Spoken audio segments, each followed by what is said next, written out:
Hello students, good morning.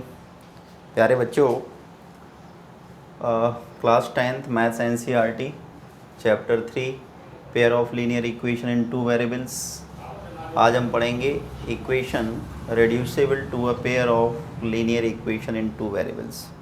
प्यारे बच्चों, हम जानते हैं कि linear equation in two variables की जो फॉर्म होती है वो होती है a1x plus b1y plus c1 equal to 0 and a2x plus b2y plus c2 equal to 0। ये general form of pair of linear equations होती हैं। अब हमने पढ़ लिया, हमने इनको सॉल्व करने की ग्राफिकल मेथड और अलजेब्राइक मेथड पढ़ ली। अलजेब्राइक मेथड में हमने substitution method, elimination method, cross multiplication method को पढ़ लिया।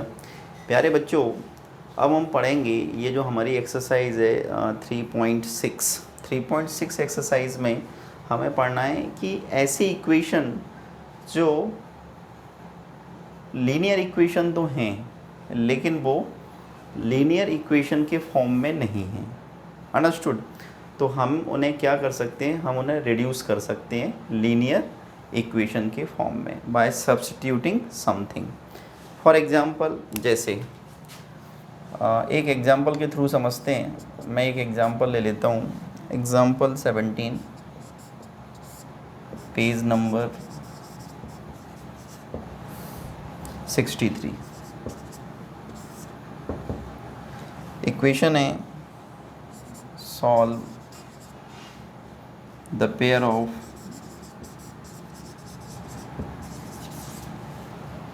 इक्वेशंस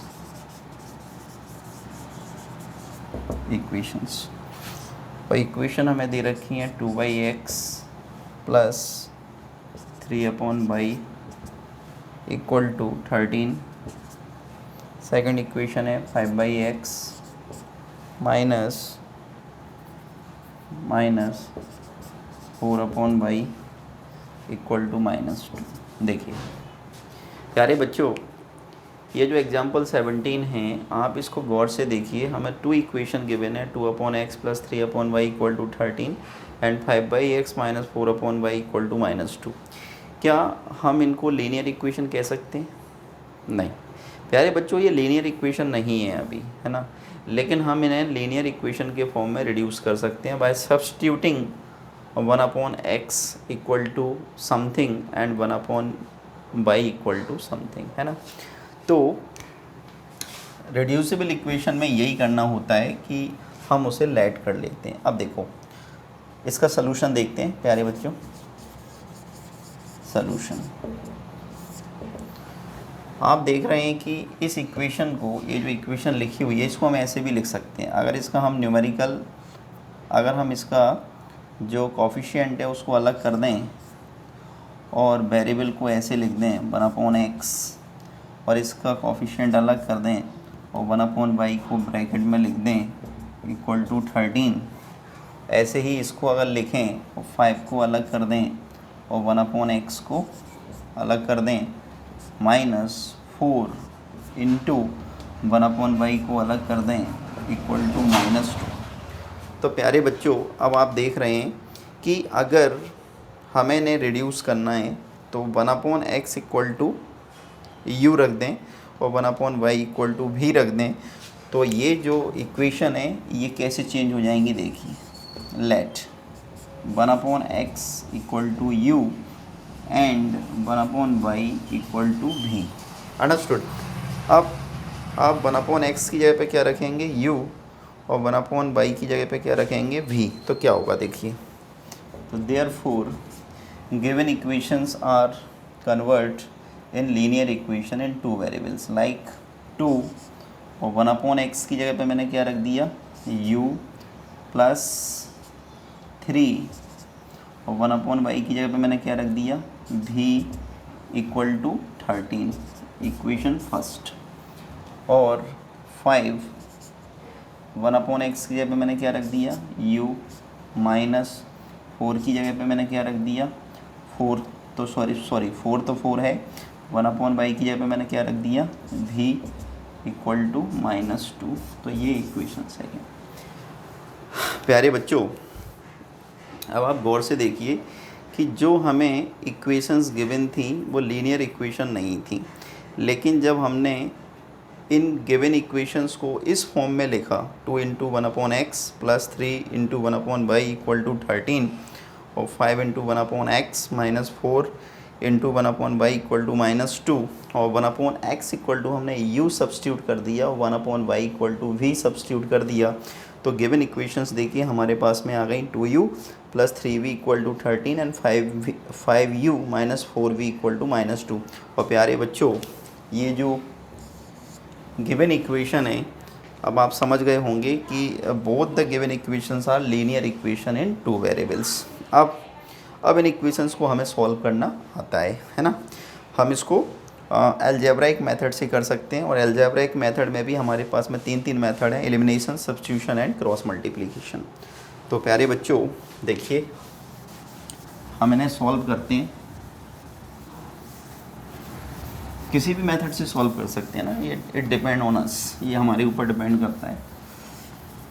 हमने तो आपको सारी मेथड एक्सप्लेन की है। देखिए मैं क्या करता हूँ, यहाँ पर सपोज़ एलिमिनेशन मेथड से सॉल्व करते हैं, तो मैं यहाँ पे लिखता हूँ बाय एलिमिनेशन मेथड,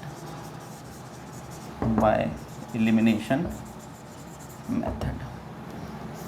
अब देखिए एलिमिनेशन मेथड में क्या होता है प्यारे बच्चों कि हमें कॉफिशिएंट को इक्वल बनाना होता है ना, क्योंकि एलिमिनेशन मेथड का एक दूसरा नाम भी होता है इक्वेटिंग द कॉफिशिएंट मेथड। तो इसमें हम किसी भी वेरिएबल के जो कॉफिशिएंट होते हैं उन्हें इक्वल बनाते हैं। तो डिपेंड ऑन यू कि आप यू वेरिएबल को इक्वल बनाना चाहते हैं या वी वेरिएबल को। अगर यू वेरिएबल को इक्वल बनाना है, मतलब यू वेरिएबल के कॉफिशिएंट को इक्वल बनाना है, तो इक्वेशन 1 में आप 5 का इंटू कीजिए और इक्वेशन 2 में आप 2 का मल्टीप्लाई कीजिए। तो ये आपको लिखना पड़ेगा ऑन मल्टीप्लाइंग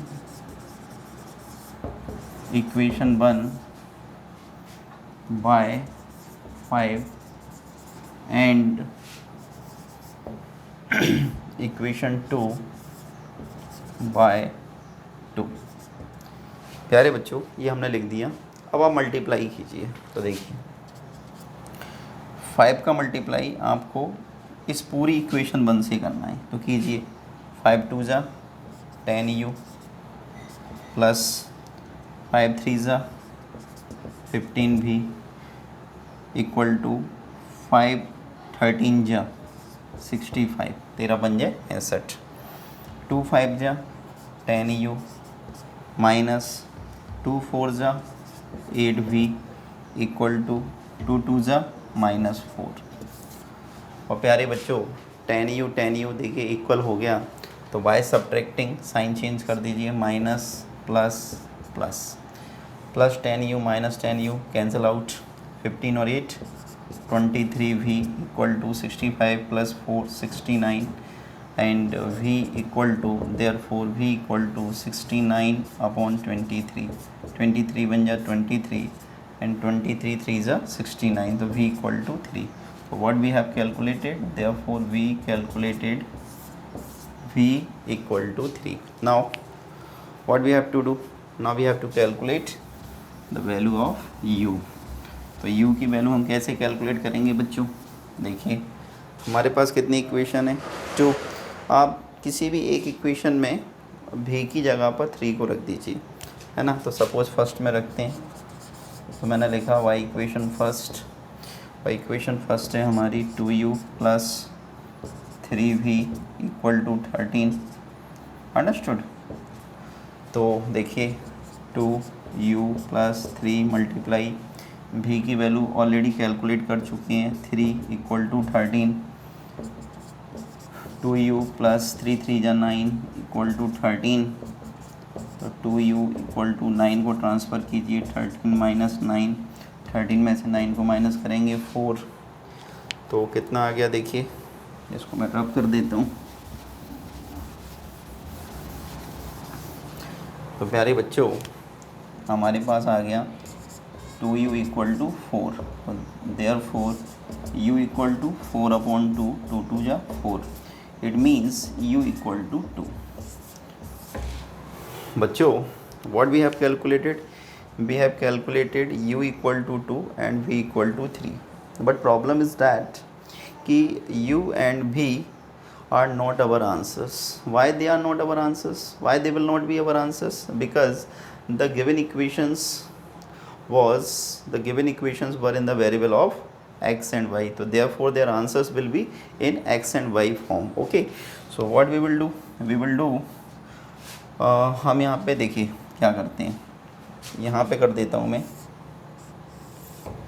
हमने जो लेट किया था कि 1/x इक्वल टू यू, तो 1/x इक्वल टू यू की जगह पे क्या रख देंगे, u की वैल्यू क्रॉस मल्टीप्लाई कर देंगे, तो 2x इक्वल टू 1, तो x इक्वल टू 1/2।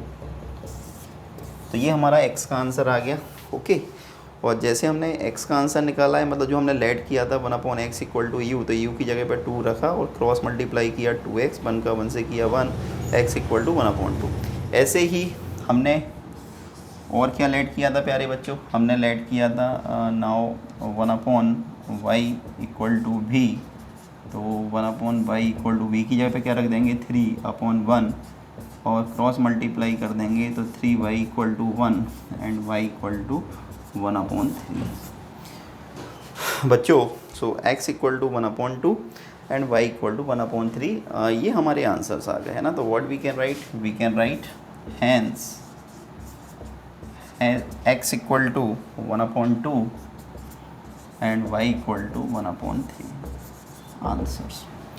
तो प्यारे बच्चों, आपको समझ में आया होगा कि how to reduce the given equation in two variables in linear form, है ना, bye substituting something equal to another new variable. Okay, and then we can transform or we can reduce the given equation into linear equations, and once the equations has been converted into linear equations, then very easily we can apply any method of algebraic. 3 algebraic methods are there, so we can apply any one method out of 3. Okay, so देखिए, now we can we will start the new exercise 3.6 based on reducible equation. Okay बच्चों, देखिए